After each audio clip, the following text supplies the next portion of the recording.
So once again, hello everyone. I'm Sabrina Morgan from J&J Educational Bootcamp. I've had the opportunity to work with the company for the past 14 years, in which time I've met with several schools across the state of Florida.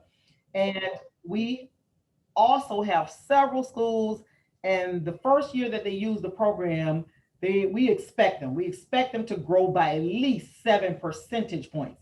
We have some schools that double, we have other schools that triple, but 95% of our schools make gains at least 7 percentage points. If it's anything less than 7 percentage points, we feel like that was whichever way the wind blew. So that is not counted. So starting from today, you guys will be considered boot camp schools. What that means is that we will track your data. Now, even though this is summer school, you'll become a part of our boot camp list. What does that mean? That means you've taken the full day training, and this is not a full day training, we have a partial training, and you also have the entire course. Now, the course we're talking about today is going to be the one that is online. We still have other people joining us now. It's going to be the course that is online. In the fall, if you like what you see and you enjoy the products, I am inviting you to come in and join us for a half day training where we can teach you more of what you're going to learn very quickly here today. So today my goal is to get you in and out with what you need in order to get started on Monday.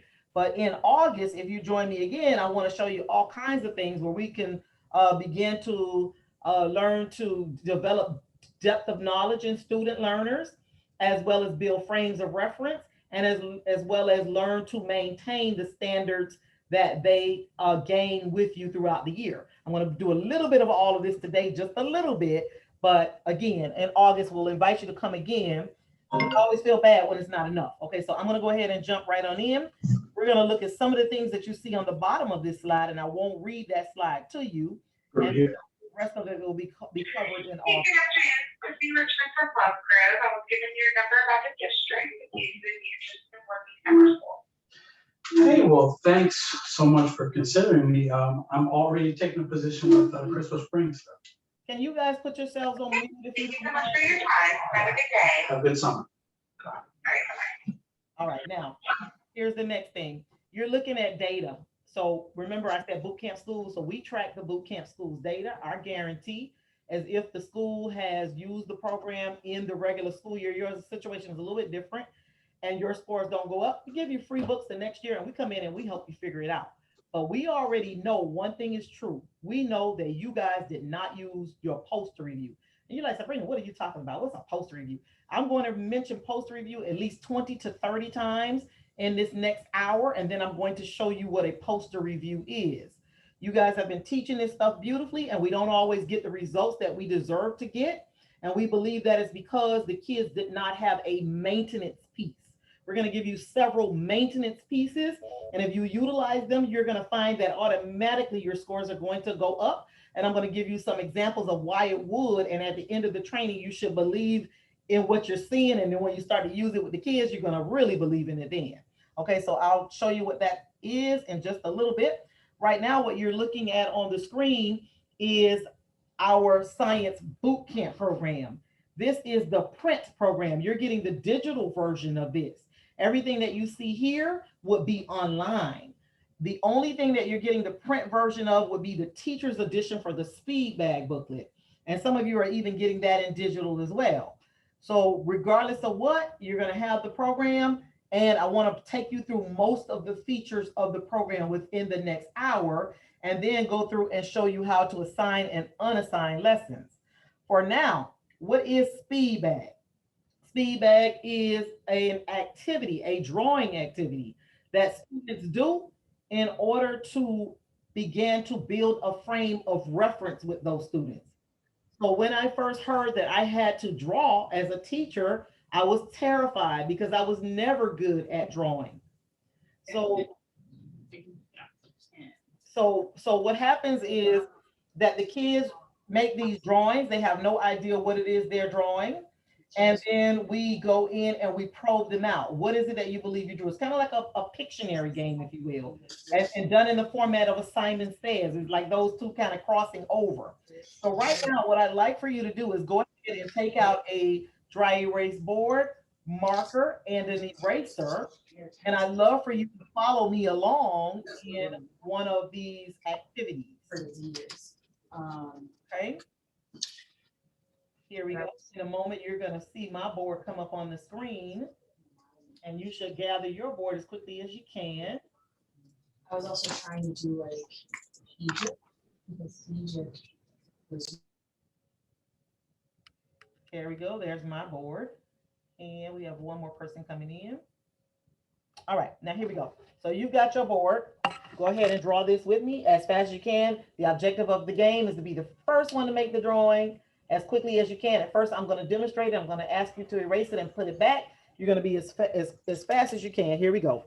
Whatever you see me draw, you're going to draw the same exact thing. Let me make sure I'm in the camera. There we go. Stay with me.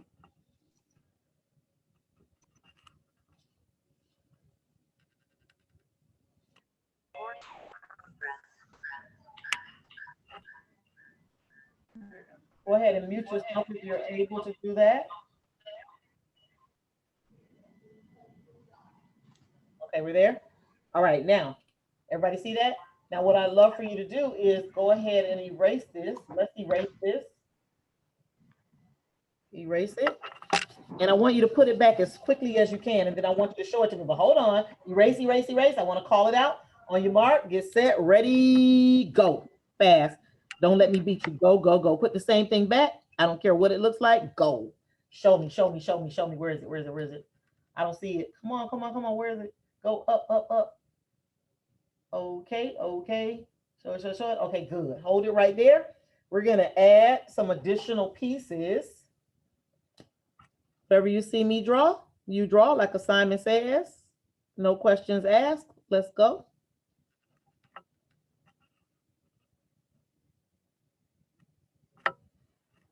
Now I have a double arrow. If you're in middle school, that means yields. Okay, so now I have all of these features, plus I have 5 arrows. 1, 2, 3, 4, and a double arrow makes 5. I'd love for you to go ahead and erase it. Play along with me. This is going to make some sense in just a moment. On your mark, you're going to put it back again for me as quickly as you can. On your mark, get set, ready, go.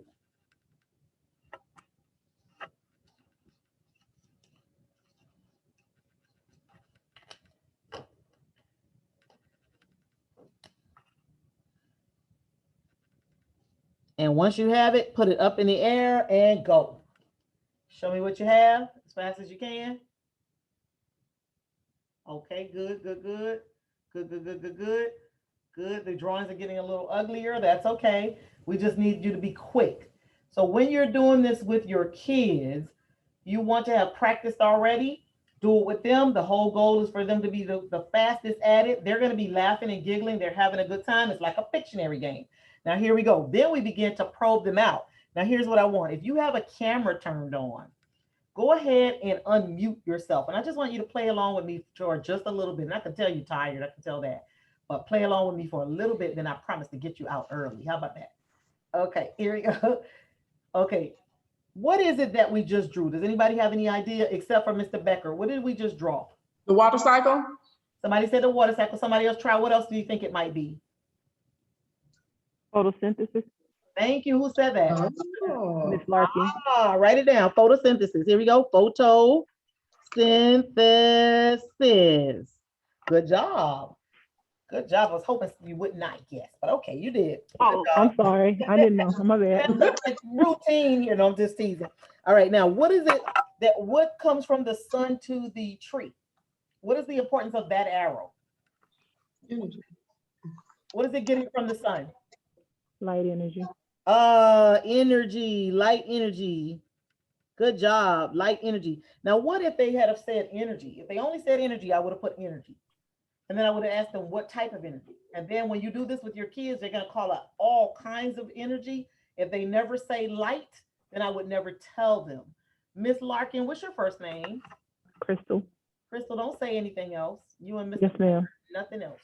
Yes, ma'am. All right, now, what about down here?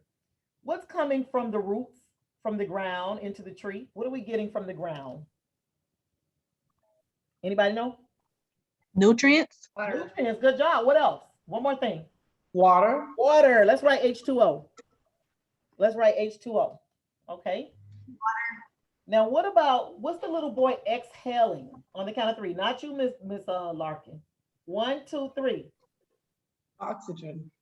Try again. What's he exhaling? Carbon dioxide. Thank Oh, you. dioxide. I know what you meant. I know. Okay, what the inhaling? What's he inhaling? Oxygen. Yes, oxygen. Now, here comes the hard part. The double arrow.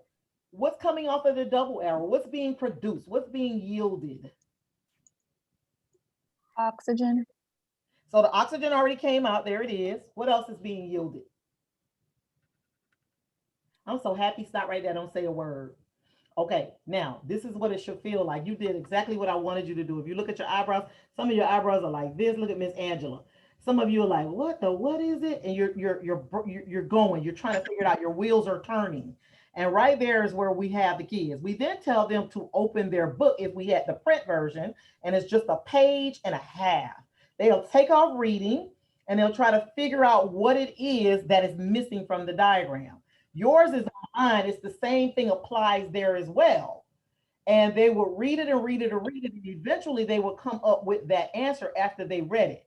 So we are the opposite of most companies. Most companies would give you the text and have the kids become the illustrators. We actually illustrate, draw it first, and then ask the kids collectively to give us prior knowledge collectively. Okay, that makes sense? Whatever they don't come up with, we read about it and then we add to the drawing. These are called speed bag drawings because it's exactly that, like when you're hitting a speed bag, but you're doing it with a marker. We do them very quickly. They should be done in 20 seconds or less. We intend for these to be used on the student's assessment. Okay, we also intend to use these to build a frame of reference, which I'll build in just a moment with you. And third of all, we also use these to help the kids maintain all of the skills that they have learned so far. So now watch this. This one, and I'm going to pull it out of you because you already know what it is. Photosynthesis. Everybody think about the word photosynthesis and its definition or its meaning. What does the word photosynthesis actually mean? Anybody can answer this? Anybody remember? Anybody remember that? Photosynthesis. Okay, I'm gonna pull it out of you. The word photo means, anybody remember what photo means? Light. Light. So right there, that's the light. Synthesis means to make something. We're using light to make something. Anybody know what that plant is making? It's making its own what? Sugar, food. That's right, food. It's making its own food, also called sugar. In fifth grade, it's also called carbohydrates. But you're right, Mr. Becker, because in middle school, it's called glucose. Now, the reason a lot of you are not answering me, even though this is fair game, it comes from third grade and sixth or seventh grade. I'm not trying to remember middle school, and it's fair game. And the reason we're not remembering is because it's in the lower grades, but we're losing that 25 percentile where we're not teaching it. I want you to take a look at the standards for tropisms in grade 3, and you'll see it right there. So the kids do need to know all about those things as well. And that's why I'm kind of picking on this. Plus it crosses over between 5th and 8th grade. If you're in 8th grade, then you need to know the chemical formulas. You need to know the H2O, the carbon dioxide, the 6 molecules of the H2O, and so on and so forth. And you'll need to know the equation for it as well. Okay, the kids are responsible for that. Meanwhile, we would ask the kids to erase all of this and put it back as quickly as they can. On the day of the test, and we're not talking testing this summer, but I just want you to know why these work so well. Boot camp kids tend to be overconfident. Let me say that again. Boot camp kids tend to be overconfident no matter what. And the reason is because they're going to see questions every which way. They're going to play games about it. They're going to make drawings about it. They're going to have hands-on lessons about it. They're going to see it so many different ways that if they even see a question that is close to the questions that they are used to seeing, they automatically assume they know the answer, and they finish the test very quickly. Go ahead and let them do that. But in the end, demand that they actually doodle these right on the side of those questions when they finish to double check their answers. And we'll remind you of that when right for testing, we do send out something to your email to just do a reminder, and we'll show you some classes that are practicing these things, and you should practice all year long. Okay. Other than that, I want to show you why this is so powerful. So I had a friend, I met her years ago. Her name was Rosie. She called us and said, hey, my kids did a beautiful job on the test. And usually I'm very animated about this because it was the funniest thing. But she says, hey, Sabrina, there was one thing that was not on that test and not one of my kids could get it right. And we went, oh my God, well, number one, you shouldn't even be looking at the test. How did you do that? So anyway, that's a whole nother story. But she said that photosynthesis was not on there. But what she didn't realize is that because she was only teaching fifth grade, from fifth grade, and she didn't go back and look at the stuff that was fair game from third and fourth, she didn't realize that we had given it to her. But she says that the question was this: plants and animals coexist and rely on each other for a variety of reasons. Plants rely on animals for one of the byproducts that it needs in order to create its own food. What three things does a plant need in order to create carbohydrates, which is the plant's food? By the time you hear all that, your head is hurt. What three things does that plant need? Help me out here. What does it need? Somebody unmute, everybody unmute. What does it need? Light. It needs Light, water, light energy, Water, nutrients. water, and water. Carbon dioxide. three arrows that are going in. That's what it means. We use these drawings to help the kids to master those difficult concepts. Boot camp schools, we give you 32. We expect that you will have 300 at the end of the year, because in a half-day training, we're teaching you how to create your own. We're trying to speak to those kids that are struggling learners, having a difficult time reading. This is particularly excellent for your learning disabled, your ESOL students, and your low-level readers. This is what it was designed for, and it works beautifully. Those kids will begin to speak that science to you like never before when you're using these drawings. I want to show you one more, but before I do that, if you feel up to the challenge, I'd like for you to take the challenge of drawing this in 20 seconds or less. I'm going to draw it for you in 20 seconds or less, and then I want to show you one more drawing, and then we'll move on from there. Okay, here we go. On your mark, get set, ready, go. 20 seconds or less, that's what we're shooting for. I'm going to close my mouth so I can get there as well. And I like changing colors. Why would I do that? That takes seconds away. Okay.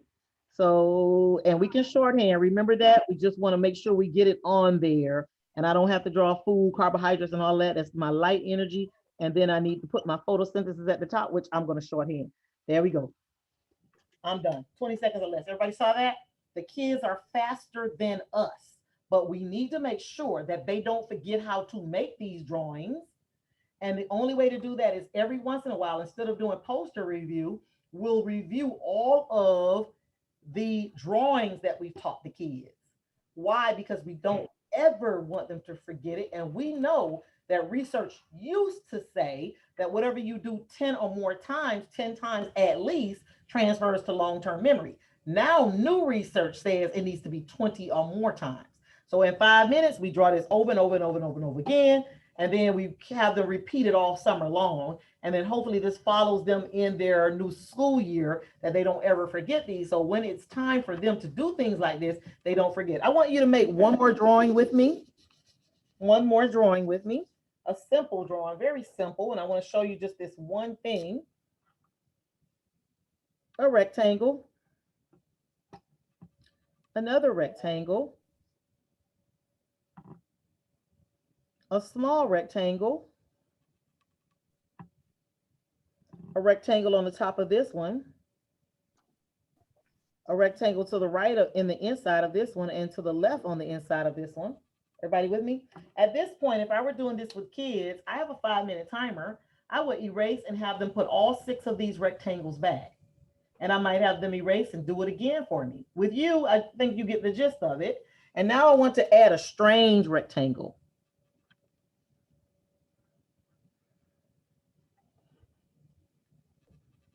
I'm done now with my rectangles. So now I want to add a circle here. And I'm done with my circle. Now I want to do a bunch of squiggly lines. Can anybody tell me what I just drew? Drew a a circuit. battery, Circuit. Electricity. Electric circuit. And somebody told me that this was the battery. This was what? The light bulb. The light The bulb. bulb, yeah. And this is the what? Switch. Circuit. The switch. Is the switch open or closed? Open. Open. Open. If I was doing this with kids, I would have asked them also, what is this? Wire. Wires. Wire, Okay. right? That's wire, electrical wire, right? And most likely copper wire. I would have labeled all of this. Then I would have asked them, is that light bulb turned on? Don't say anything yet. Not you, Ms. Larkin. Is that light bulb turned off or on? Can y'all play with me? Looks like it's turned on. Off. It's off. Some people said on. Who said on? Anybody? Everybody off? Everybody off? Off. Off. Off. Okay, good job. Off. You will be surprised at the number of us teachers that we don't know it's off.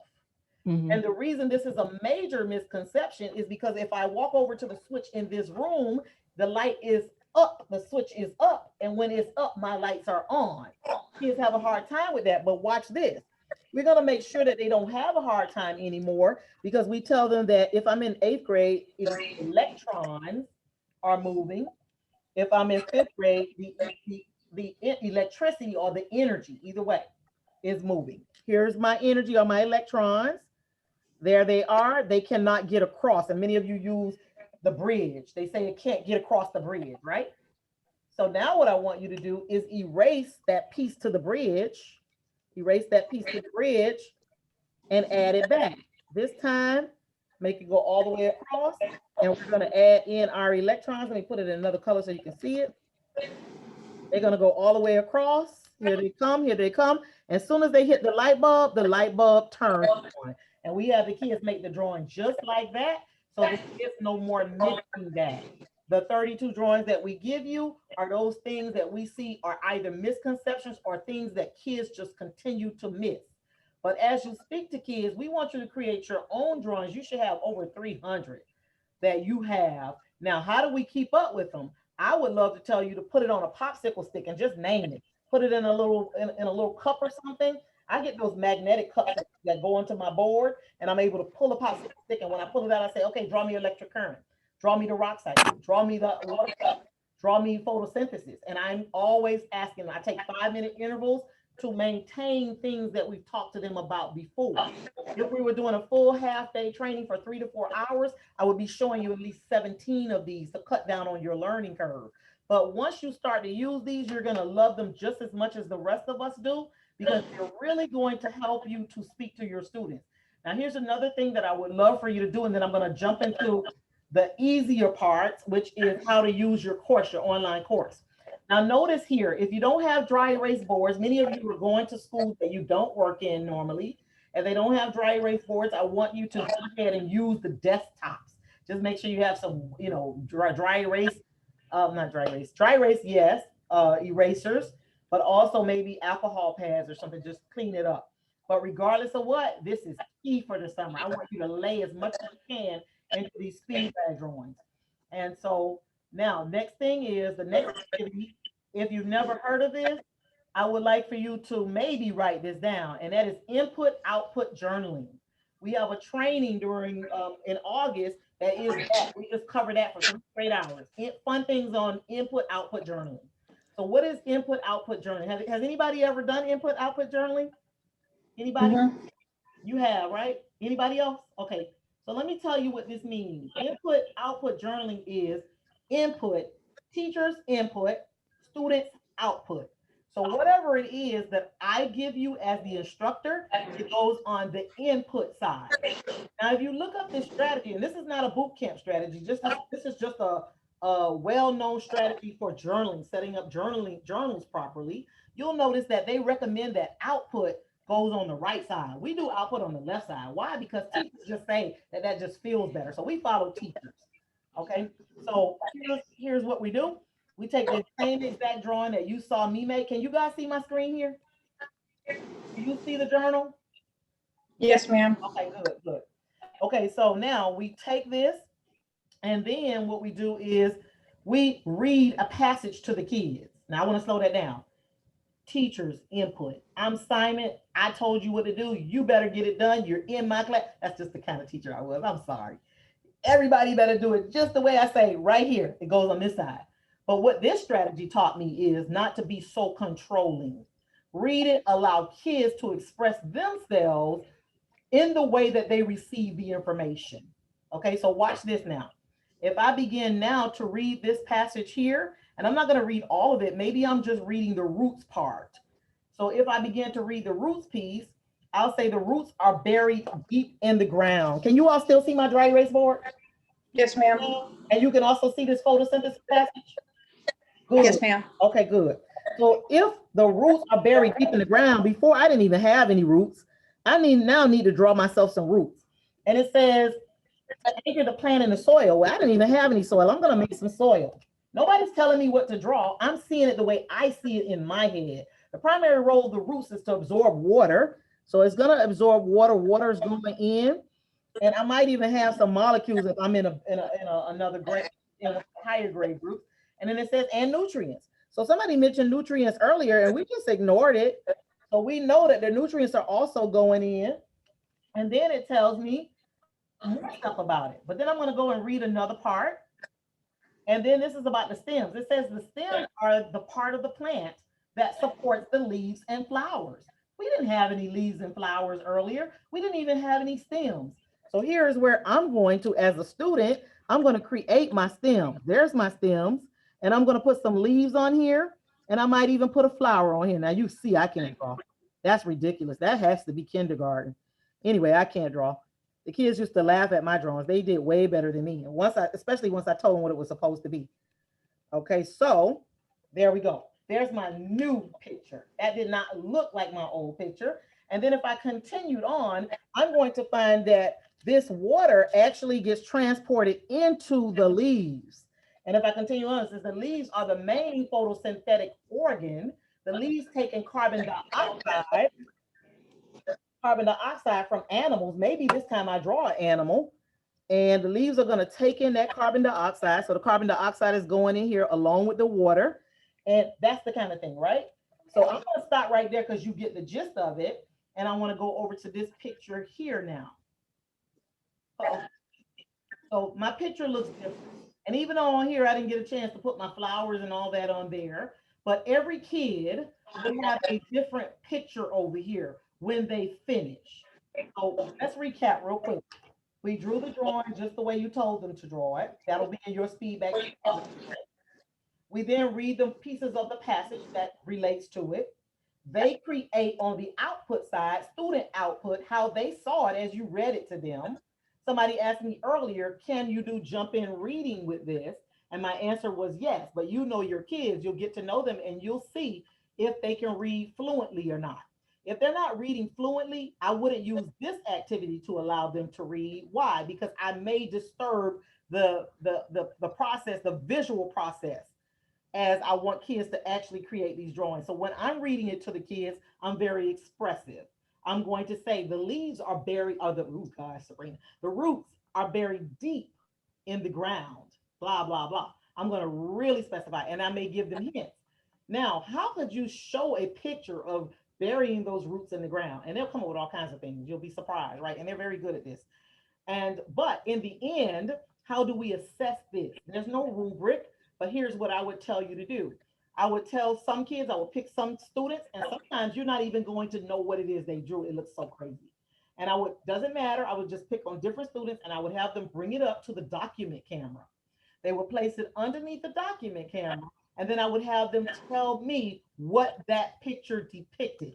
You're gonna be so surprised that they will give you back, no matter how bad the picture, usually particularly your learning disabled, your ESOL students, they're gonna give you back the passage, pretty much the way that they got it. Everybody okay with that? I want you to try it and you're gonna see that it's gonna be amazing for you. This is gonna be the way that you speak to those kids that just aren't understanding you when you're throwing those difficult terms at them that are involved in science. This is the way that you'll speak to them and it works wonders. Anybody have any questions for me on this? Please unmute yourselves.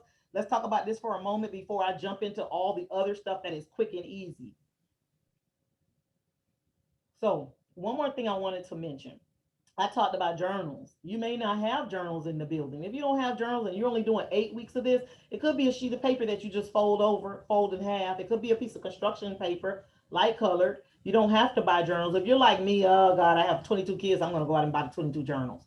They got the little mini ones now that you get 2 in the pack. You could do that because this activity really, really is going to help you to get the kids to follow you very well, and they really love it. So they don't feel like they're working. They enjoy coming to you. Let's put it that way.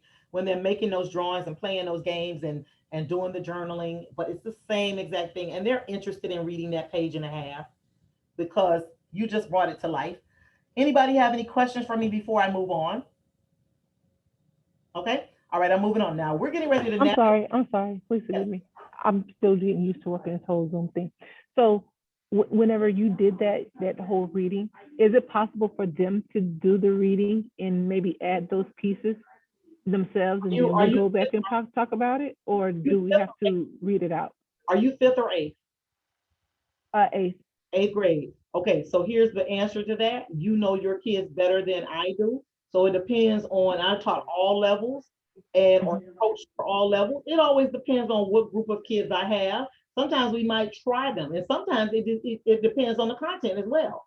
So sometimes I may have them actually draw it out. Other times, if I really want them to do a good job, I'm guiding it.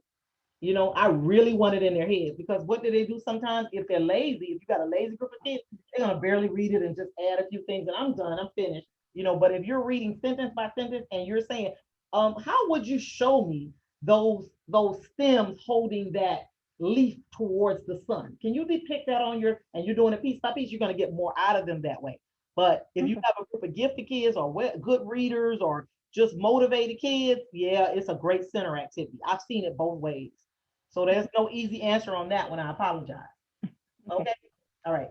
All right. Now, with this, we're going to be looking at Ed Basecamp, and that's what I want you to write down. The name of the platform that you're going to be using is called Ed Basecamp.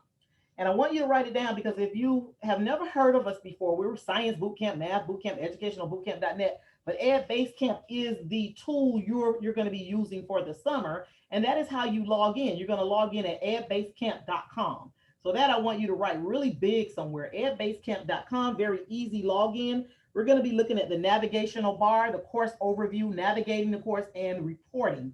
And in the beginning, you're going to see a slide. You're going to see when we log in, you're going to be looking at the navigation bar, which is at the top. My course is in the dashboard. That's what I'm interested in. Logging out is right on over here. I don't need anything here. We took out the online resources just for you, and we put it inside the course. I'll show you what I mean in a moment.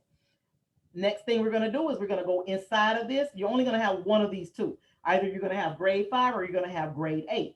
Now I'm going to use one of your district administrators login. So you're going to see all of your courses kind of under them right now.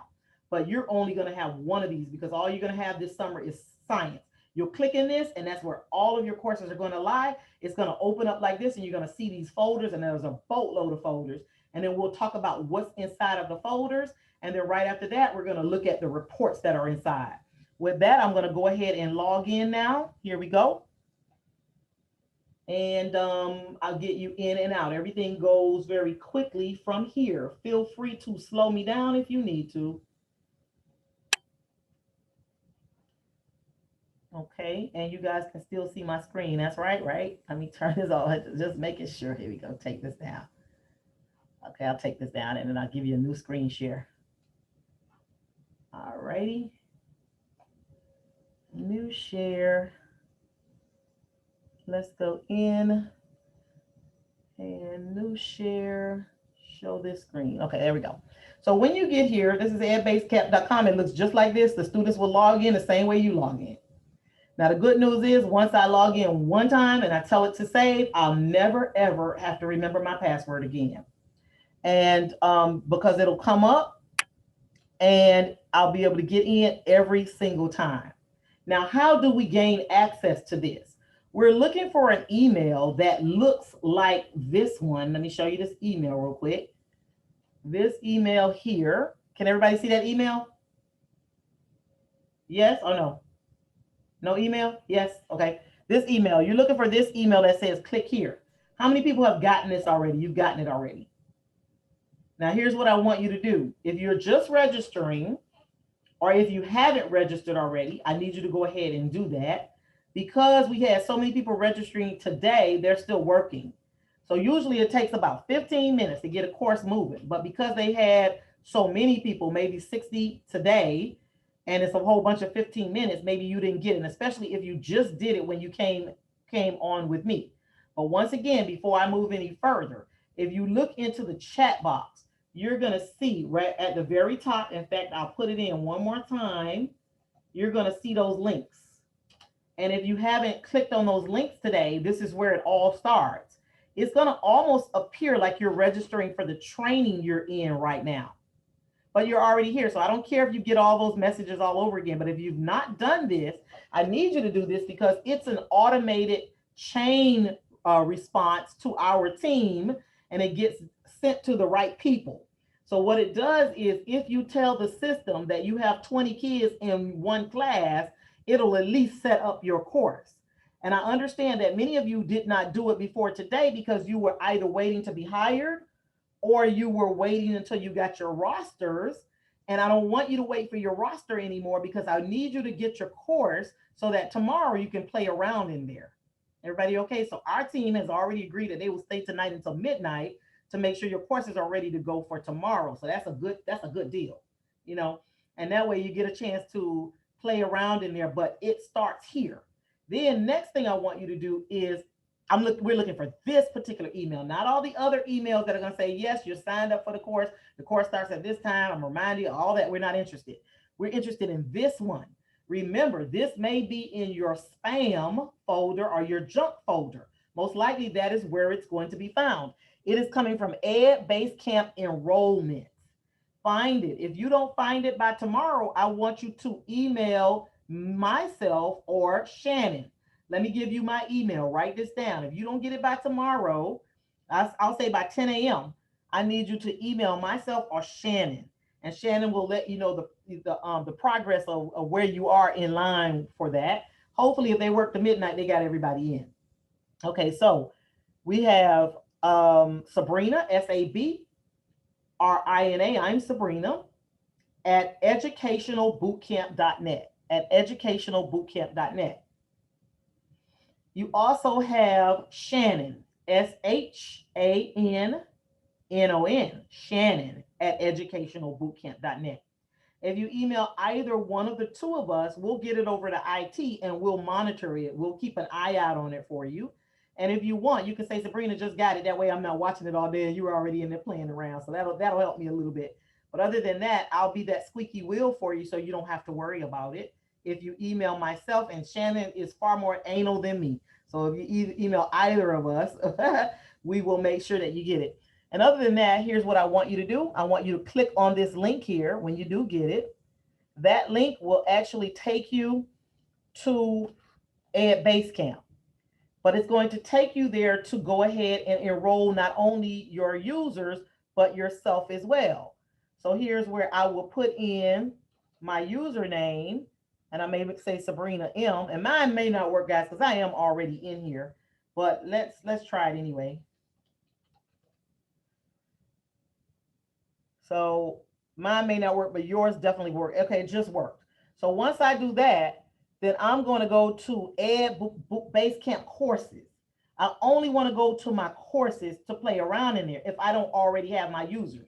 But if I do have my student users, I can go ahead and fill them in. Now, I'm Fantasy Elementary because that's what I filled out in my web form. And if I'm trying to look at my 8th grade Fantasy Elementary class, if I'm looking at only my 8th grade class, then I'll go to Fantasy Elementary Science Grade 8.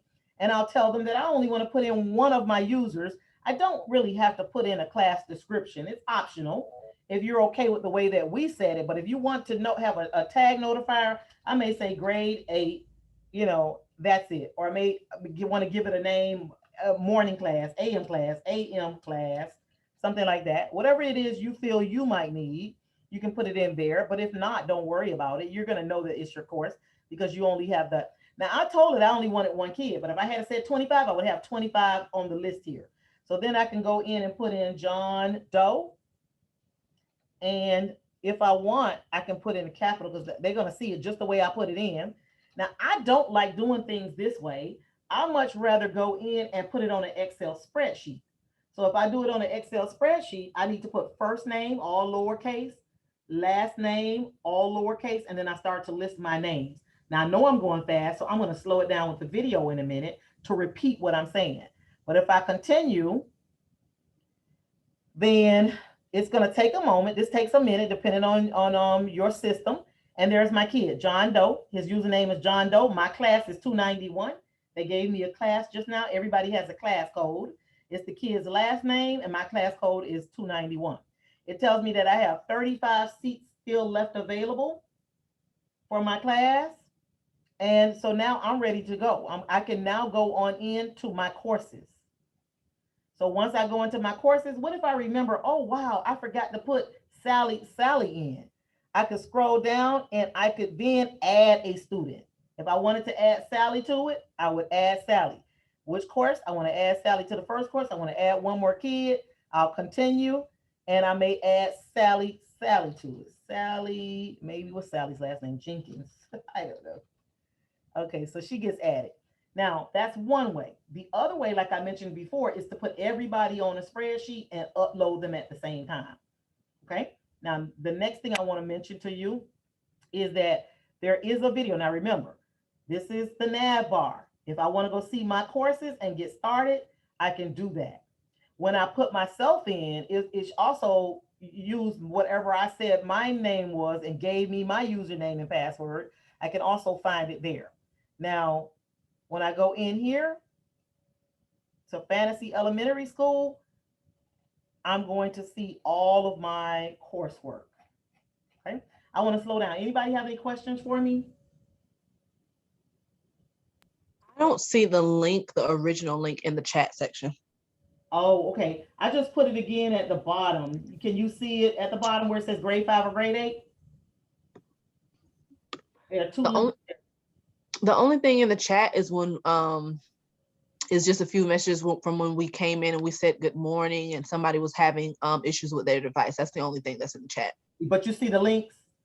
Nope. No, I do not. Oh, you guys don't see the links. Okay, you know what? Maybe I did not send it. Oh, you know what? I'm so sorry. I sent it privately. I apologize. I'm losing it. Now you'll get it. There we go. I apologize, you all. Now, There it is. I saw it pop up on the screen. I'm sorry. Okay, so I see two links.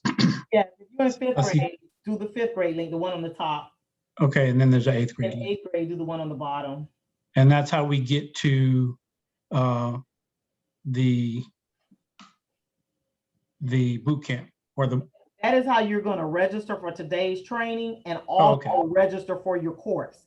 So the minute they get this, it gets also sent to IT, and Okay. IT makes your course. Now you'll wait some time because they had so many courses to make today. Usually it takes 15 minutes. It's so quick. Everything is so quick.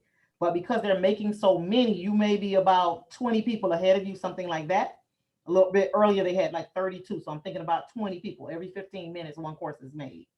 All right. So, but I want you to do it now. So I want to take a breather. I want you to do it now. If you haven't done it, do it right now, because we want you operational by tomorrow morning. So let's take a break. For those people that haven't had a chance to do it, go ahead and do that now. We're ahead of schedule, so.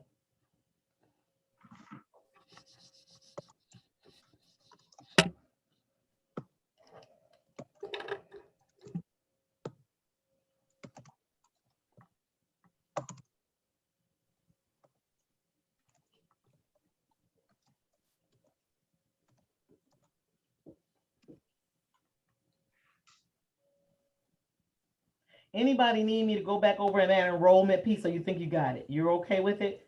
That spreadsheet thing, you know, if you do an Excel spreadsheet, anybody? So now the other piece is if your school can give you those names in an Excel spreadsheet. Sometimes they can download it from the computer system, depending on which one you're using, and they email it to you, and you're able to just change it. So you're only looking at first name and last name. First name should be all lowercase, no spaces. First name, no spaces. Last name, no spaces. Then you start listing the kids' names as you would like them for them to appear. If I'm Angela Hancock, I want a capital A, lowercase N-G-E-L-A, just the way I would like for it to appear. Anybody need me to show the video on that? I want to show you where the video will be. So the video is, it looks like this, here's the video, and that video will be housed right in the training resource section. So you got some videos in here. That video will also be in your course right here. So if you need to look at that video to remind you of how to do it, do that. But it's very, very intuitive. You should not have to really. I have a question. Sure. I'm looking at, I'm registering. Mhm. It says here, number of users in class. I want you to just place 20 there just to get you started. Now, we know that you don't have your actual number yet. Okay. You do have your actual numbers, put them in. So tomorrow, we're going to have a nice little day trying to really get you your true numbers as you get them. So when you get them, you're going to have to either email them or call us, and we'll be writing those down. So we'll be taking those calls and writing down what your real numbers are. And is it just, are we just putting in now the 20 for one class? Because it says, it Yeah, has 6 classes. Yeah, you're going to put in 20 for one class because tomorrow you may learn you have 3 classes, 4 classes, 1 class. Gotcha. You just want a class so you can play with the content. Okay, gotcha. Thank you. Yeah, because what if they don't give it to you until the end of the day tomorrow? Then your course is not ready until, so that's it. And then when you know your real numbers, you'll call us, and anybody that answers the phone will take the that information from you. Okay, so I just put in 20 and I hit submit and nothing happened. Oh, you there's a button there that you probably had to hit. Let me bring it up on the screen and show you what I mean. There's something you missed. So you see this here? Make sure you just click on 1 o'clock. That's probably what it is, huh? Yeah, no, I clicked on 1 o'clock. You did.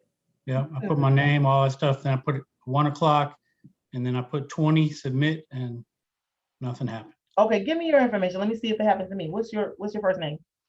It's Roderick, Roderick. Okay. Pruitt, Pruitt. Uh-oh. Pruitt. Email. Right. It's Pruitt, capital P, Pruitt, capital R, at Duval, DUVAL, schools.org. When I put the 20 just in class 1, it did not take. But when I put 20 in each one of the classes and hit submit, it did take then. And I got a confirmation. Oh, it should not do that. That's interesting. What's the name of your school, Mr. Pruitt? Crystal Springs Elementary. And that's the one you're working at this summer, right? Right. I want to see if I experience what you experience. Okay, so 1 o'clock, and I'm just going to put 20 here. Let's see what happens. You might be right. That's weird. Okay, so I'm going to put another two. It took it. So you're in. I just put you in. It took it in with the 1. I don't know why. Okay, so I'll just Yeah. log on. We learned that Duval County, something weird is happening over there. Well, not weird. It's a good thing in a sense.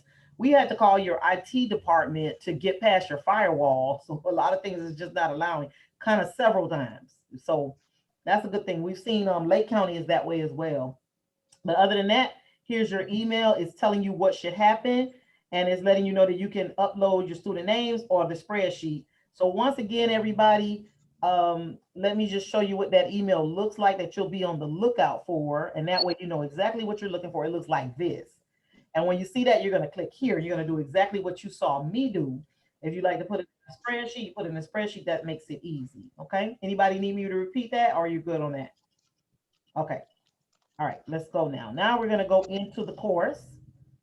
Here we are. We just got in our course, and we have to learn to navigate. Now, one thing I'm going to say about this, to me, it's just so easy to navigate. You really don't need me to tell you. You just play around for a little bit and you'll learn real quick. Nobody ever taught me.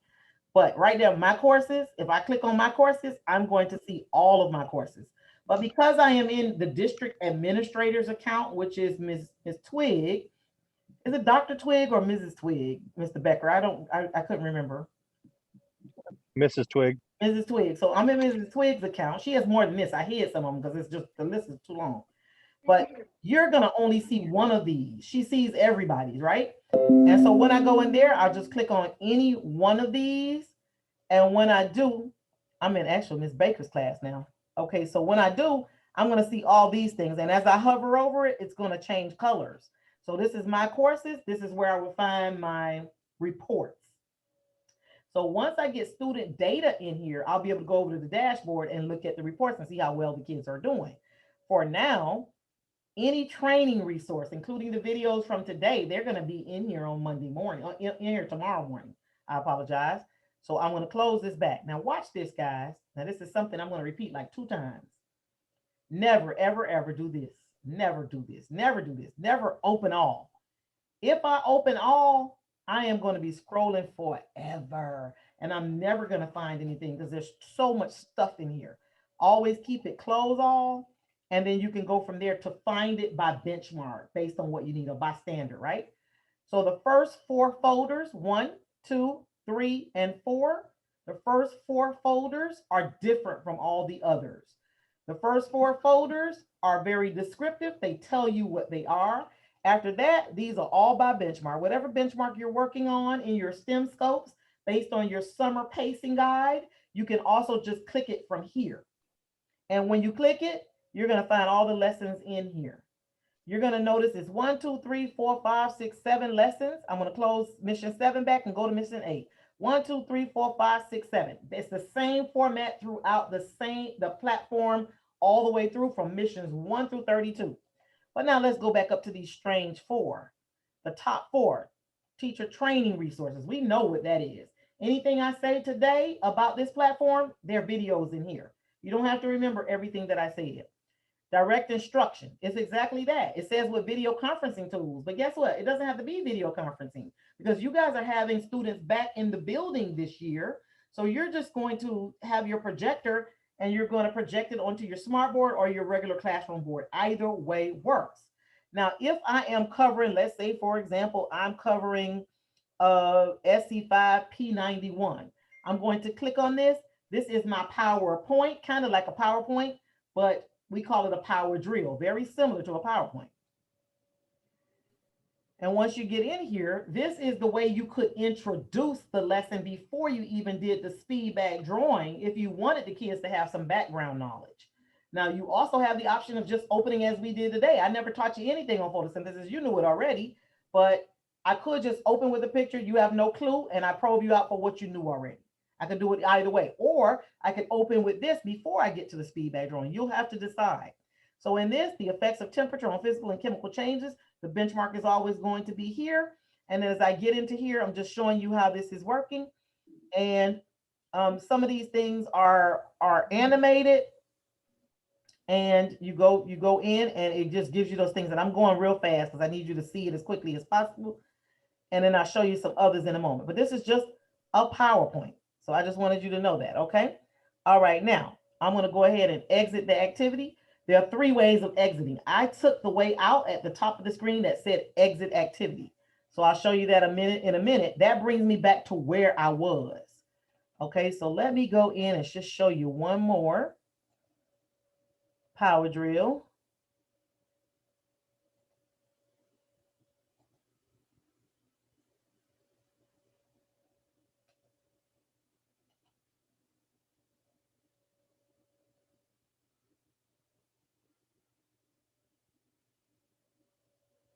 And so once I get in here, you all see this piece here? If I do that, it's going to make it small. I need to always remember to open that. That gives me more real estate, right? And I could also use Control Plus to make this larger. I could use Control Plus to make this larger. Remember, anytime I click on something, I might be asking the kids, there are similarities in plants and animals. Their support systems could be similar. And I could just talk about these one at a time. It's going to align directly with your speed bag booklet. So I could talk about the support systems. What supports the animals? It may be their indoor exoskeleton. What supports plants? And I may get the kids to tell me it's the stems. The stems, as we remember earlier, support the leaves and the flowers, blah, blah, blah. What about their protective systems? What protects those animals? And then they will tell me that the skin protects the animals, blah, blah, blah. So you get the gist of it. So this is just a teaching tool to introduce those lessons and so on and so forth. So I can go past this. Anytime you see something like this, I could click on it and it's going to give me pictures or it's going to give me additional information. So I get arteries and veins over here. Over here, I get the xylem and the phloem and so on and so forth. I could exit one of 3 ways. So this part I want to slow down. I can exit one of three ways. I can exit right here, common sense, exit activity. This is the way that 90% of us will exit. It's right here in our face, exit activity. I like this because it takes me back to where I was before. But if I know I just need to get to the top of the course, I'm going to hover over my, you saw my hand? Look at the hand. See, I have an arrow, but when I hover over this, I get a hand. When I hover over this, I also get a hand. So I can exit here or I can exit here. If I exit here, it's going to take me back to the top of the course. So I want to go back to the top of the course. I exited this way, and in a minute, I'll go the other way. So I'm at the top of the course now. But if I was all the way down here somewhere, and I wanted to be at the top of the course, that's the way I want to exit. Okay, you don't have to remember that. You're going to kind of learn that one on, as you go through. Now, in the next folder, and this is what I've been harping on the whole day, I've been saying, post a review, post a review, post a review. If you don't do anything else, post a review. Now, here's what I want you to do. I want you to unmute yourself and play with me again. Humor me one more time. Pretend like you're little students in a 5th grade class or in an 8th grade class. And I'm probing you out. And I want to see what you remember. So the poster comes up. Unmute yourselves if you don't mind. Unmute yourselves. I'm going to go Control+. I want to make this large. And I can go as large as I want, right? But I am going to go to the next slide. Remember, I'm navigating by pressing this. And then I want to review any poster of something I previously taught. So if next week I teach this, the following week, I'm going to pull up the poster for these benchmarks. I'll pull up that poster. And I'm going to, before I pull off my posters, I want you to print the questions out. Now, where are the questions? They're right below where you find the posters. It's going to say posters, and right below it, it'll say poster questions. I'll show it to you in a moment. You're able to print out those PDFs, put them in a binder, staple them, whatever you want to do. It's going to give you a boatload of questions. And whether you're using boot camp next year or not, keep those questions. That is a heck of a resource.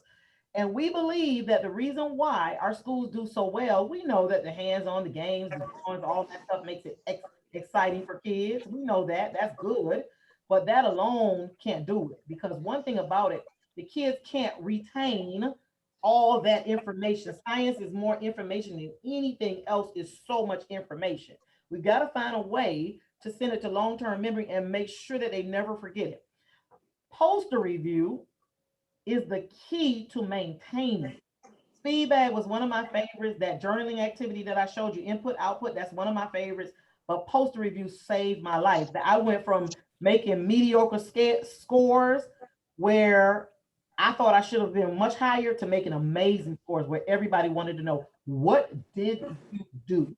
And what I did different was this one piece here. So let me show you what I mean by that. So you've unmuted yourself. Now play with me. Easy question. Nothing where you're going to feel, any kind of way. Number 3, this is the water cycle. Can anybody tell me? And these are arrows going up from the water up. Can anybody tell me what this will be called? Evaporation. Count of 3. 1, 2, 3. Evaporation. Real simple. Most of the kids know that, right? Yeah. Number 2. On the count of 3. On the count of 3. 1, 2, 3. Precipitation. Number 2. I'm sorry. I said Or no, condensation. condensation. And number 4 on the count of 3. 1, 2, 3. Precipitation. Precipitation. Now watch this one. Now, if I had that list of questions in front of me, I'll see one question that says this. What are the 4 forms of precipitation? Wait a minute. Only on the count of 3 now. Now, why do we do the count of 3? We always do the count of 3. If you have kids like me, my brain doesn't pop in for a second. You have to give me a minute. So we want to count for me. I'm going to need it. A lot of your kids need it. 1, 2, 3. 4 types of precipitation. Rain, sleet, water. Beautiful. Rain, snow, sleet, or hail. Hail. Beautiful, right? Now, so there are other questions that will be asked of this part. Now watch this. This part here, that's our thermometer, and it's measuring atmospheric temperature. Now we know that if the temperature increases, we know that since 1st grade, the kids have been learning that the precipitation will also what? Increase. Because if you turn up the heat, you're going to get more precipitation, right? We know that. Kids know that. They've been learning that a long time, like the pot that goes on the stove. But when it comes to this letter B, and this is pertaining to this standard here, SC5E72 being assessed as 71, this one is a pressure meter. And if the atmospheric pressure increases, think of that, atmospheric pressure increase, how does that affect the evaporation rate? Will it increase or decrease? If the pressure increases, will evaporation increase or decrease? I don't know. Increase. Okay. Anybody agree with increase, or are you saying, Sabrina, just keep the show moving? Come on, we don't know. I'm copying off of her paper. Okay, so you guys did exactly what I did. I didn't know the answer to this either. I'm a science major, biology and chemistry. I didn't major in meteorology. I did not know. Right in the middle of me visiting one of the schools with this poster review going, oh, what was this? What is the answer to this? And the thing that I love about poster review is it was that tap on the shoulder to say, you forgot something. And the kids can be assessed on this, but you keep saying they know the water cycle. So when they get a question wrong, we immediately say the water cycle, they got something wrong on the water cycle. That's just crazy. All my kids know the water cycle, but within that benchmark, there are lots of ways that those questions could be asked. And right now, one of the questions was about pressure. So let me tell you what I had to do, right standing embarrassed in front of the teacher and the students. I'm thinking, oh, and I'm making all these faces. You can see the faces I'm making in the camera. I've always been that way. But I started thinking, I said, wait a minute, it was something with weather. When I'm watching the weather station, I would see that red H and that blue L. And whenever there's a hurricane, I'm going to have low pressure. So if I have more rain coming down, it's low pressure. Everybody with me on that? So if the pressure increases, I'm going to have less evaporation. Now, let me tell you what I mean. So what I would tell kids is that they're a wave and that they can evaporate up easily. They're a wave and that they can evaporate up easily.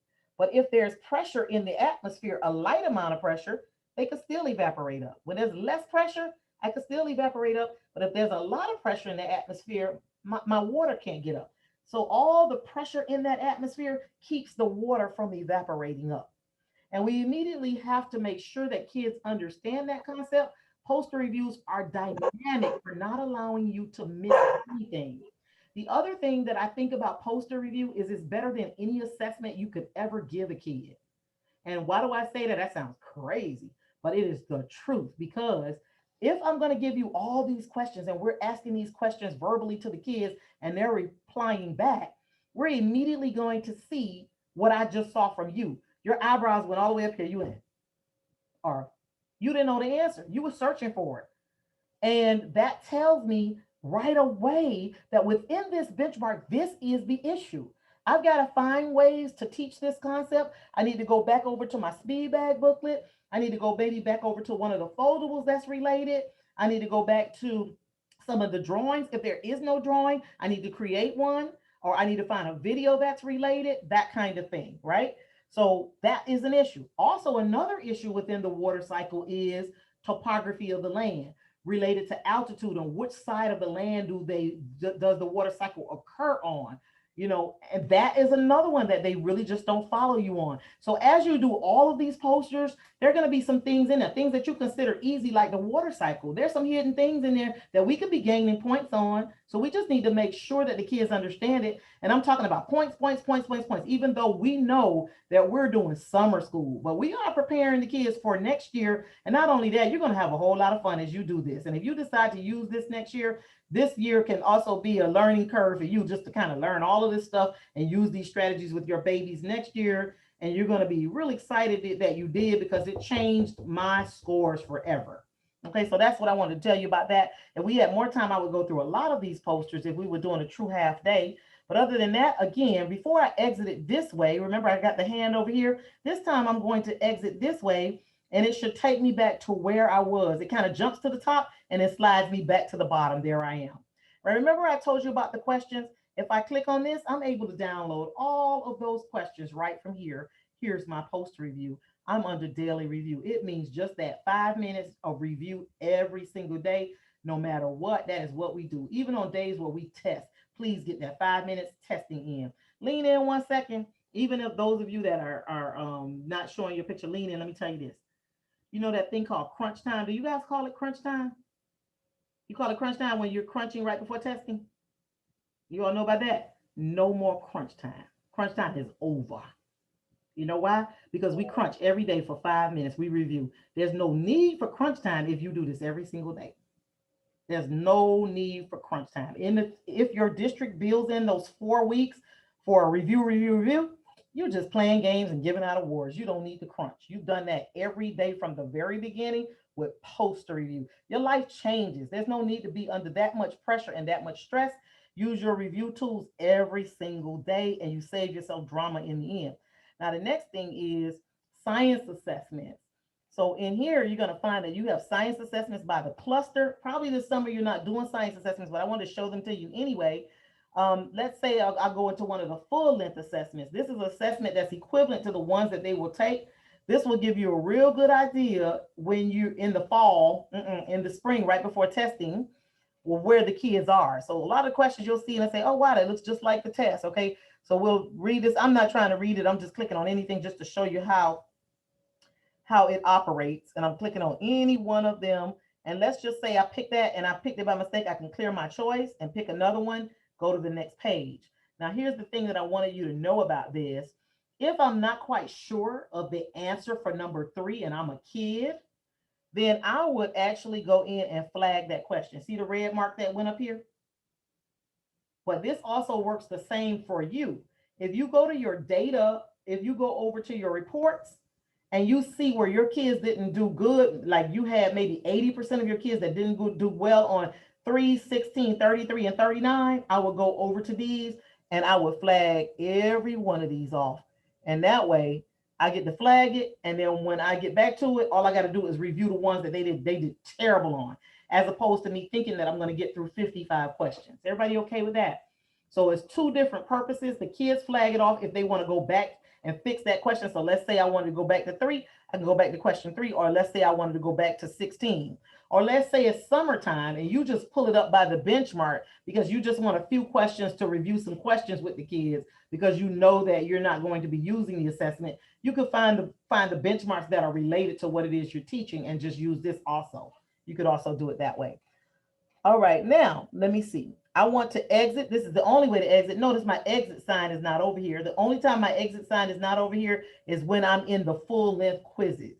So I have to exit this way. So it takes me all the way back to the top. Okay, other than that, I want to close all. I just don't want to see all of that stuff that I saw before. So I kind of keep this closed. And now I want to go into the missions. So let's just say that if I am, let's say, oh, maybe I'm doing rocks and minerals. Remember, I told you there's 7 lessons. Now, what you're seeing in here is a quiz here. It's made of 10 questions. And it's a quiz here made of 10 questions.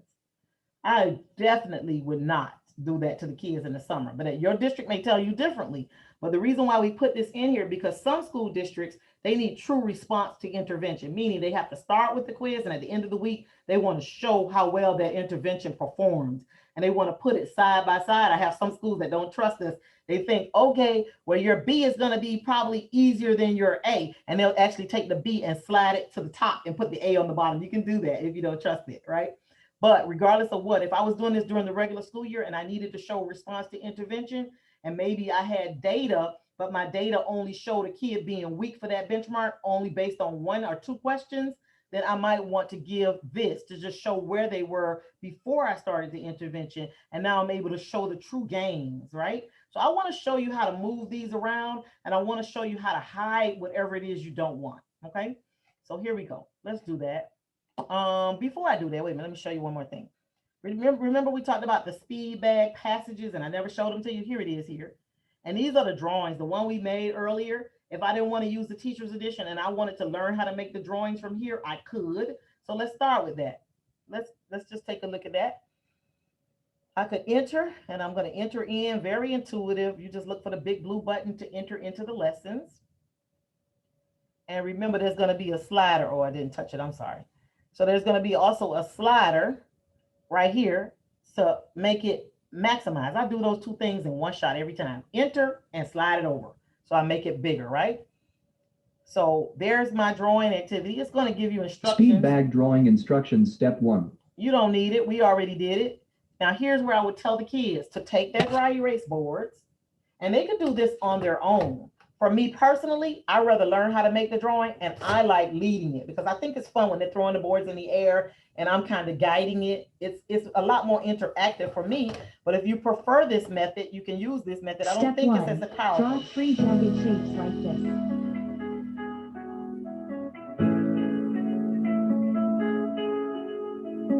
So I keep pausing it to allow me to catch up. I tell the kids to start it, pause it, Now start erase it, the pause drawing. it. Draw the 3 jagged shapes again. And it'll keep going until it gets to these. Make a prediction on the labels for your drawing. Place the predicted labels on your dry erase board. Next, click on the numbers to display the actual labels. Then, change your answers as required. Be ready to reproduce the drawing for your teacher in a speed race against your classmates. If I was drawing it myself, I would have all of these being drawn like that, 3 irregular shapes, right? And then I would go on to make my arrows, tell kids to give me the arrows this way and to reverse those arrows and not erase and put it back as quickly as you can. And then I would ask kids, does anybody know what I just drew? Does anybody know what I drew? Play along. What did I draw? Unmute yourselves. Anybody know? The rock cycle. The rock cycle. We kind of saw that because that was the title anyway. So one of these rocks should be called what? Give me a title of one of the rocks. Igneous. Igneous. I'm going to write an I. Give me another one. Metamorphic. Metamorphic and sedimentary. And I would ask them to guess these. So in 6th grade or 8th grade being assessed, we would need to know the rock cycle.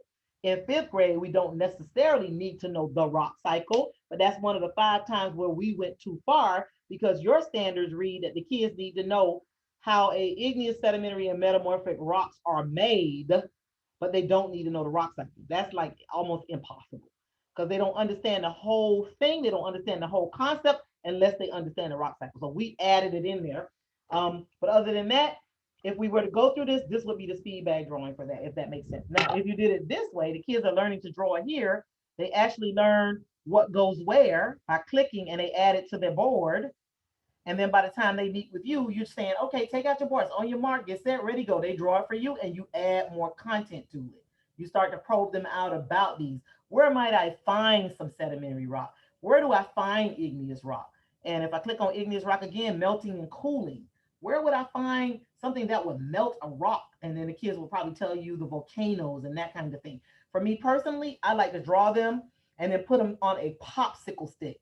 So what do I mean by that? I like to label a popsicle stick, like I mentioned to you earlier, photosynthesis, the electric circuit, rock cycle, water cycle. And I put them in a cup, and when I pull it out, you draw it. Because a few times a week, I just want you drawing all the ones I've made all year. Even the ones I've created myself, I don't ever want you to forget it because I know that's a way to help you to understand what it is we're getting at or doing. So again, here, that's my exit activity, which will take me back to where that is in the course. Or in this case, I could go to the next activity with that same benchmark, or I could go back to the previous activity. I do want to go back to the speed bag mission because we haven't even seen the speed bag booklet, which is the main reason you're here today. So let's go ahead and go in there. And you have the online version, which is what this is. So let's take a look at that very quickly. So that kind of loads up. If we weren't on Zoom, you're going to find that it's real responsive. That's what I like about it. It comes up like this. It gives you the title. It gives you the benchmarks. And I'm going to say start course. Once I start that course, then I'm going to always find that I'm going to have a video. The video is an overview. For me, I like to stop and start that video and ask a boatload of questions. I'm trying to teach as much as I can from the video alone. And what I like is that this does play in all the major whether you're using Zoom or Google Classrooms or whatever you're using, it plays anyway. So whatever they did, that worked real well. We used to use other videos that didn't work. Minerals. Although rocks are very different from minerals, it is sometimes very difficult to distinguish between the two. All rocks are made up of 2 or more minerals, but minerals are never made of rocks. Minerals are made of the same materials throughout. Meanwhile, rocks are made of different types of minerals, once living animals, and even pieces of dead plants. There are 3 different types. I might pause it and say, what are rocks made of? Did anybody catch that? You know, that kind of thing. Types of what rocks. Are the 3 types of Igneous, rocks? sedimentary, and metamorphic rocks. Rocks are classified according to how they are formed. Minerals are substances formed naturally in the earth. They have a definite chemical composition and structure. There are over 3,000 minerals known. So you get the gist of it, but it gives you a quick video. Those videos are anywhere from 2 to 3.5 minutes long, not very long at all. Once I scroll down, I'm looking at the lesson here. I'm gonna minimize it out so you can see more of the screen. And I can go in here, and every time this made large rocks are constantly changing from one form to another. I might even ask the kids to brainstorm on that. What do you mean? What does that mean exactly? And then if I'm looking at igneous rock, this is some igneous rock. Where do you think I might find this? Do you really think that rock could be on fire like that? How could that happen? I'm asking a bunch of probing questions to build depth of knowledge. Join me in August, because the training that we do, most of the trainings that we do in August are talking about just building DOK.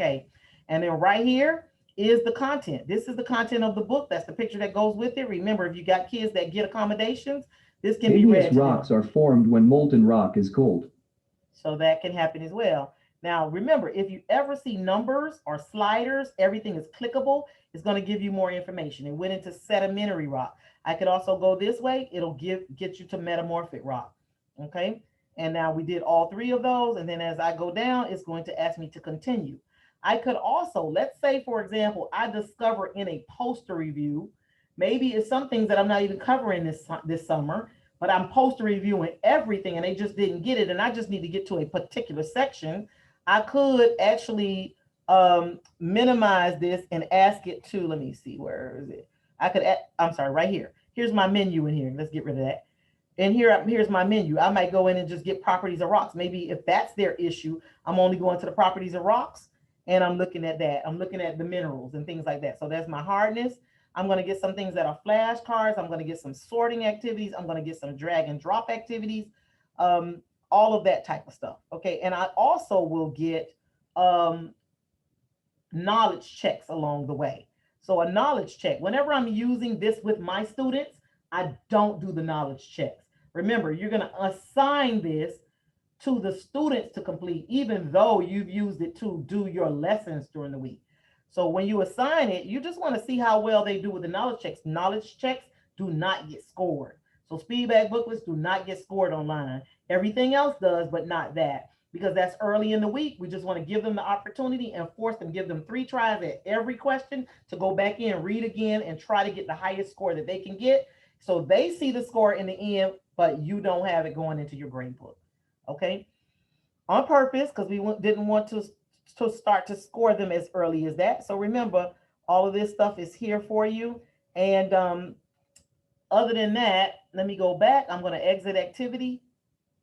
And there's a lot of stuff I didn't show you because a lot of the lessons online are a lot of fun because they're going to be doing sorting activities and drag and drops and blah, blah, blah, blah. Especially with the scienceables, it's exactly just that. It's just drag and drops. And it's an informal assessment. So you can play with this and you'll see what you have in there. In a minute, I'll begin to show you how to assign and unassign. And that'll just take us a couple more minutes and I'll show you where the reports are. But this gives you the instructions on that. And this tells you to always put it in alpha order. Let me see if I can do my alphabets here. I'll go there. And then this looks just like, and this looks a little antiquated, but this looked just like, because this was developed for our schools that actually went home for COVID. And we took what they had in the books, copied it and put it here so that those kids that were learning from the classrooms could also be right there with those kids that were learning from home. And so if I put this in here like this, and this one I am trying to get it right. So Obsidian, that would go there, Limestone would go here, and Slate would go there. I'll click on that and then it should show you the score, and this would get graded. So this kid would have gotten 100% on that informal assessment. And there are a few other assessments that are quick assessments just to see how well they're doing along the way. Okay. Other than that, I'll leave that to you to just explore all the activities. But remember, you do have a quiz at the end of every lesson and one at the beginning. I'll show you what that looks like real quick. Okay. Now enter. Every time I'm going to enter this way here, I click on it. If you've already been in there, let's say you went in there and you want to redo it again, and you just say restart from the beginning. And if a kid stops and they need to pick up the next day, it's going to say restart or reset, one of the two. If it's a quiz B, which this is, they only get one shot at it. We want to know at the end of the week if they truly got it or not. We don't want to see them repeat that. So I'm going to do real bad. I'm not going to go through it all, but I just wanted you to see what it looks like. Some of them have pictures. We haven't seen any of that yet. Interesting. Maybe it's because it's igneous and metamorphic. Interesting. Okay. And then in the end, it's going to show me my 0. Hey, I'm logged in as, oh, Miss Baker. Is she on with me? Oh, poor Miss Baker. Her scores are not going to be good fooling with me. Okay, so in other words, in the end, it'll give them a score and tell them, what it is that they did wrong, that kind of sort of way. Other than that, I am going to go ahead and exit activity, and I want to show you how to assign and unassign. Does anybody need a 5-minute break before I go into it? Because we have 10 minutes remaining. Anybody need a 5-minute break? You're able to hang in there with me a little while longer? Take a deep breath. Here we go. All right, here we go. I'm going to say this 3 times. You have been given administrative privileges. I asked for this earlier today. So every one of you have administrative privileges. What does this mean? This means that you can do a lot of stuff with all this stuff over here. But I don't want you to touch anything other than 1, 2, 3, this piece right here, turn on editing. Because if you do and you've not been trained, you could kind of mess yourself up a little bit, even though we could reset it right away, but you'd have to call us. So who wants to do that?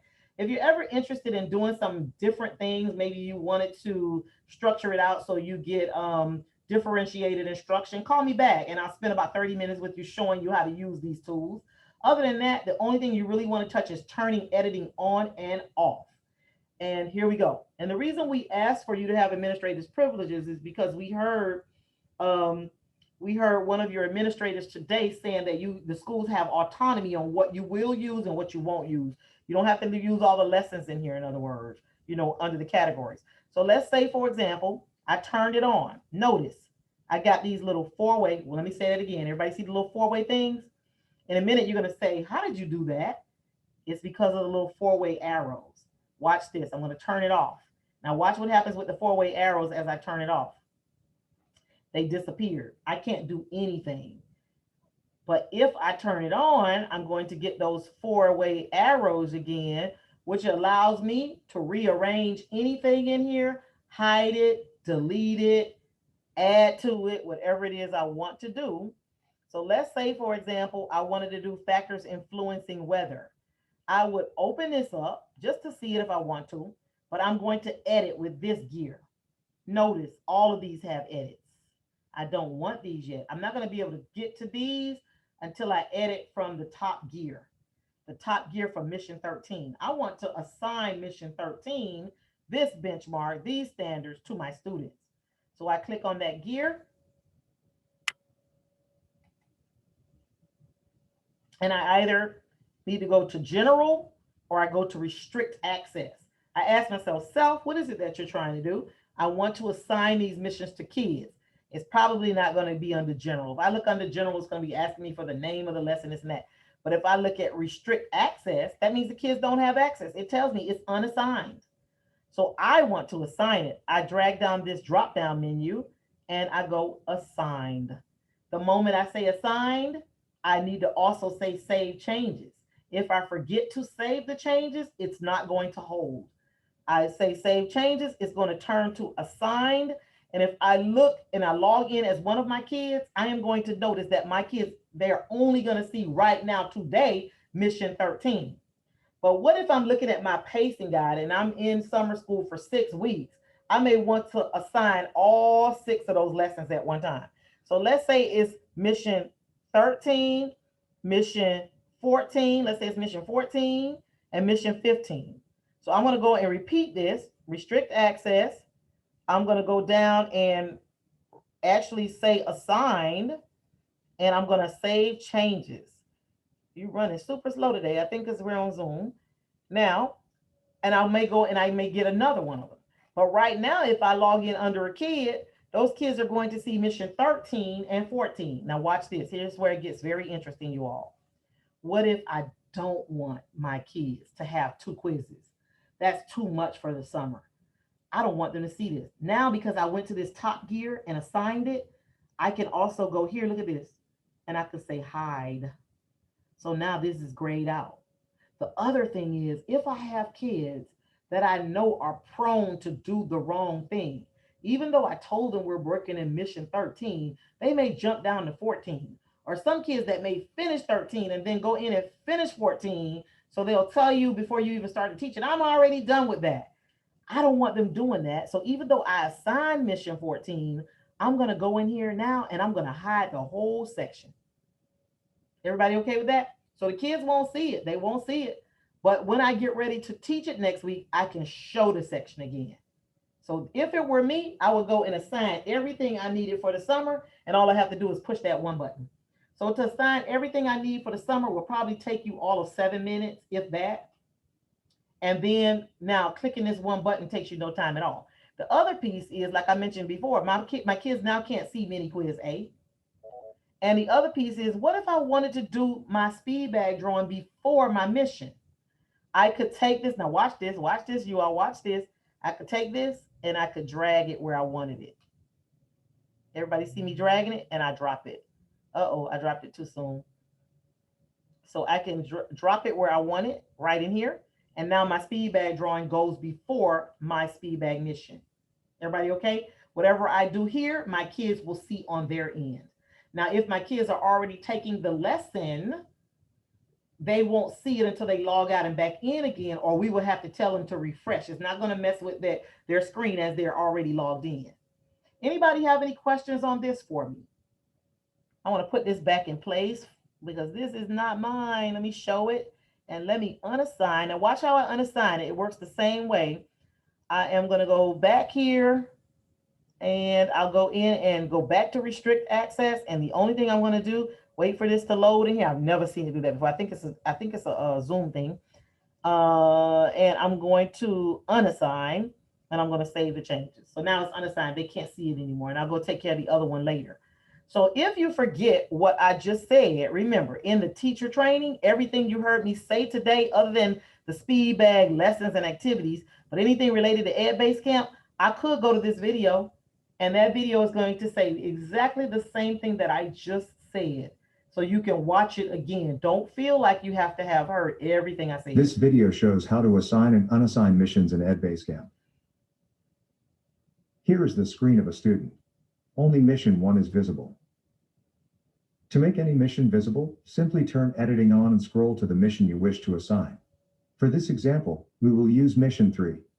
Click the edit button to the right of the mission title, which will display a drop-down list. Click the blue text that says edit section. You will then be taken to the edit section. Click on the blue text that says restrict access. If it is not visible at first, please scroll down. In the box next to the word group, click on the arrows pointing up and down. Click on the word assigned. This makes mission 3 visible to the students. After making your selection, click the blue button at the bottom of the screen that says save changes for your changes to take effect. Now the students can see the mission you assigned.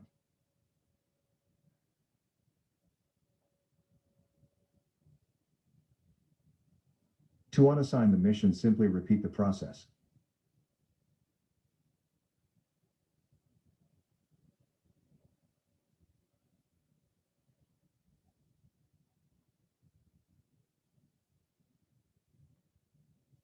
Okay, everybody okay with that? So I just wanted you to know that that was there. Now for the last piece, oh, I didn't mean to log out.